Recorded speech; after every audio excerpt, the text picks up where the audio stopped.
l'expat dans le sens même et en fait a changé et c'est un mobile international. C'est des gens qui arrivent dans des pays et qui sont dans une logique où ils veulent vivre une expérience et donc ils ne vont pas partir avec un énorme package, ils vont juste chercher du boulot localement, quoi. Et donc ça veut dire que ça change totalement la manière dont tu vas gérer ton budget, la manière dont tu vas te couvrir, la manière dont tu vas te loger, etc. parce que ton budget n'est pas du tout le même.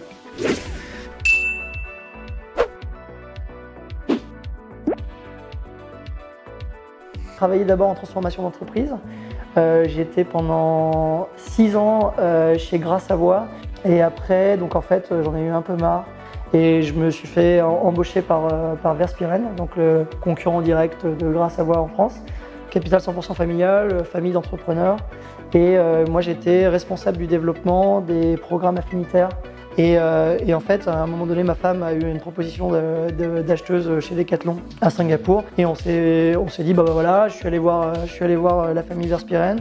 J'ai poussé l'idée de lancer un projet. Donc c'était un modèle intrapreneurial et on a commencé à réfléchir à quelle était la cible, qui on pouvait attaquer. Et moi, mon objectif, c'était vraiment de changer la manière qu'ont les gens d'acheter de l'assurance. Parce que l'assurance, c'est chiant, ça coûte cher et t'as pas du tout envie de t'en occuper. Donc en fait, comment est-ce que tu arrives à finalement le rendre un peu plus sympa, customer centric et dans l'usage et aussi comprendre vraiment ce que tu achètes. Il y avait un vrai besoin parce que en local, on est en France, on a un problème avec la santé, c'est qu'on paye jamais rien, quoi. Donc les gars qui arrivent ici, on se dit bah d'un coup en fait ils payaient que dalle et ils passent à 10 000 $ chaque année pour sa famille. En gros, donc j'étais tout seul quand je suis arrivé et tous mes mentors m'ont dit il faut que tu aies quelqu'un qui soit le trou dans la raquette, il fallait que tu aies quelqu'un à côté de toi.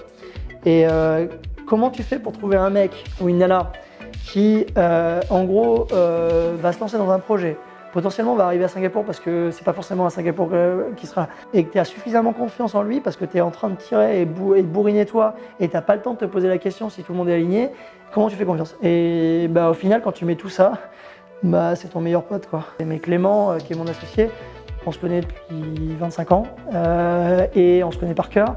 Ça, c'était le premier doute, c'est comment est-ce que je demande à mon meilleur pote qui habite en France de venir me rejoindre avec toute sa famille, il a 2 petites filles et sa femme, pour venir sur le projet. Ça, c'était un putain de doute. Et puis, puisque ça va marcher, est-ce que je vais pas perdre mon meilleur pote?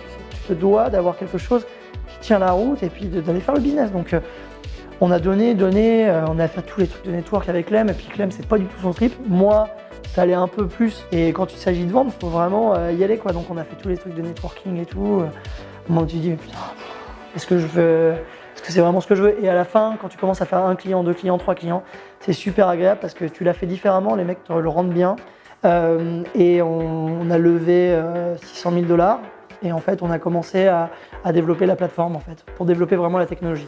UX, c'est une plateforme en ligne, donc 100% connectée, qui permet de souscrire son assurance santé directement en ligne. C'est sans papier, c'est immédiat, ça reste centré sur l'individu et c'est cette utilisation des nouvelles technologies qui est intéressante. Ce n'est pas les nouvelles technologies pour aller plus vite et pouvoir souscrire en ligne, c'est les nouvelles technologies pour pouvoir avoir un réel suivi client. Nous, la valeur de la boîte, c'est la plateforme.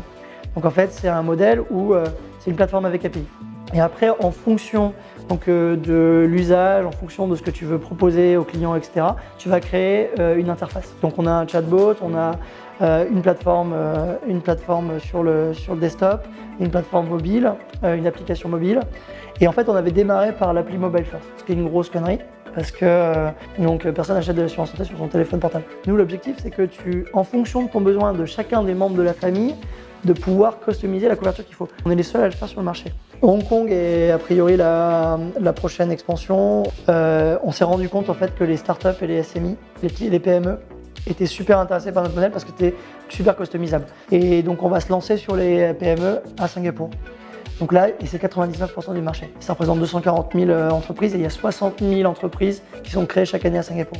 Et notre force, en fait, c'est de dire qu'on est comme nos clients, quoi.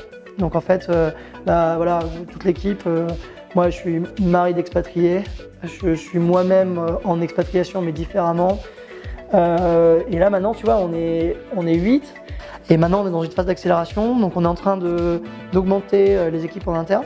On est tous hyper proches les uns des autres et du coup, Grégoire et Clem sont mes meilleurs potes. En fait, c'est un peu un mélange entre une boîte et une grosse famille, donc t'es content de venir bosser avec eux. Et nos valeurs, c'est simplicité, transparence et sympa. L'objectif, c'est quand même qu'on profite de cette expérience et qu'on soit tous sympas les uns avec les autres.